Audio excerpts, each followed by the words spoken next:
ओम नमः शिवाय। श्री पुराण पुरुषोत्तमाय नमः। श्री गणेशाय नमः। श्री शिव महापुराण विद्येश्वर संहिता। प्रयाग में सूत जी से मुनियों का तुरंत पापनाश करने वाले साधन के विषय में प्रश्न। आद्यंत मंगलम जात समान भाव मार्यम तमीश मजराम रमात्म देवम पंचाननम प्रबल पंच विनोदशीलम संभावये मनसि शंकर मम्बिकेशम।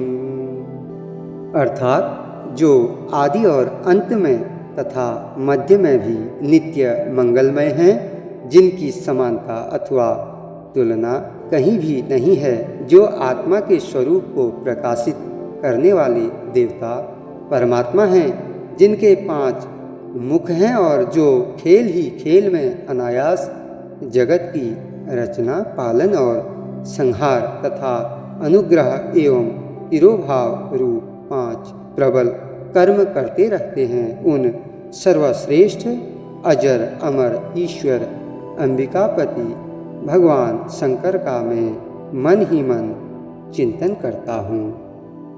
व्यास जी कहते हैं, जो धर्म का महान क्षेत्र है और जहाँ गंगा यमुना का संगम हुआ है, उस परम पुण्यमय प्रयाग में जो ब्रह्मलोक का मार्ग है, सत्य व्रत में तत्पर रहने वाले महातेजस्वी महाभाग महात्मा मुनियों ने एक विशाल ज्ञान यज्ञ का आयोजन किया। उस ज्ञान यज्ञ का समाचार सुनकर पौराणिक शिरोमणि व्यास शिष्य महामुनि सूत जी वहाँ मुनियों के दर्शन करने के लिए आए।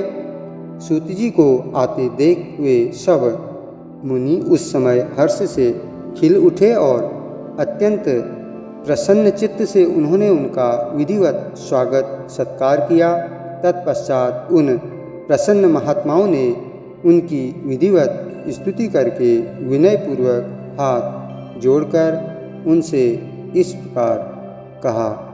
सर्वज्ञ विद्वान रोम हर्षण जी, आपका भाग्य बड़ा भारी है। इसी से आपने व्यास जी के मुख से अपनी प्रसन्नता के लिए ही संपूर्ण पुराण विद्या प्राप्त की, इसलिए आप आश्चर्य स्वरूप कथाओं के भंडार हैं।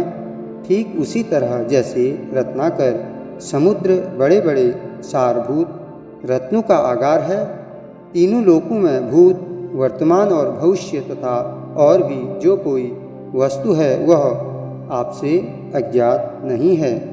आप हमारे सौभाग्य से इस यज्ञ का दर्शन करने के लिए यहाँ पधार गए हैं और इसी व्यास से हमारा कुछ कल्याण करने वाले हैं, क्योंकि आपका आगमन निरर्थक नहीं हो सकता।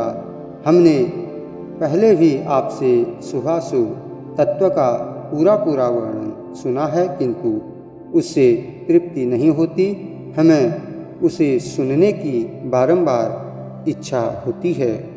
उत्तम बुद्धि वाले सूत जी, इस समय हमें एक ही बात सुननी है। यदि आपका अनुग्रह हो तो गोपनीय होने पर भी आप उस विषय का वर्णन करें।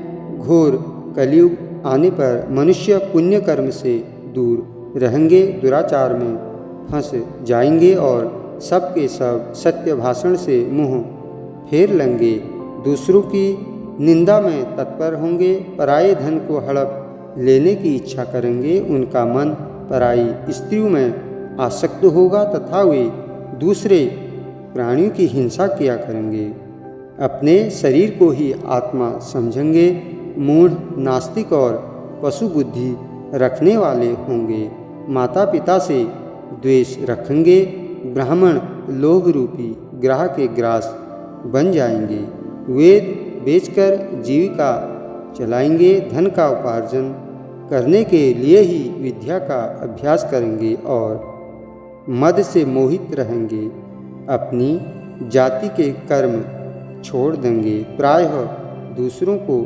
ठगेंगे, तीनों काल की संध्योपासना से दूर रहेंगे और ब्रह्म ज्ञान से शून्य होंगे, समस्त क्षत्रिय भी स्वधर्म का त्याग करने वाले होंगे। कुसंगी, पापी और व्यभिचारी होंगे।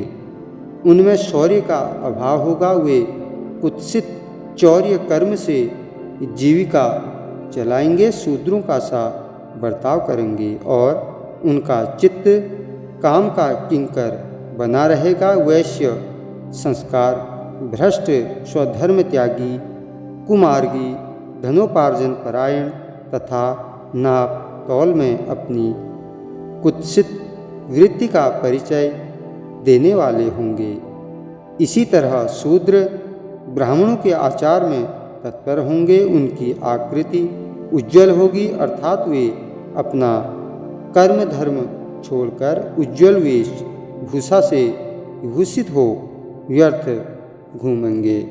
वे स्वभावतः ही अपने धर्म का त्याग करने वाले होंगे। उनके विचार धर्म के प्रतिकूल होंगे।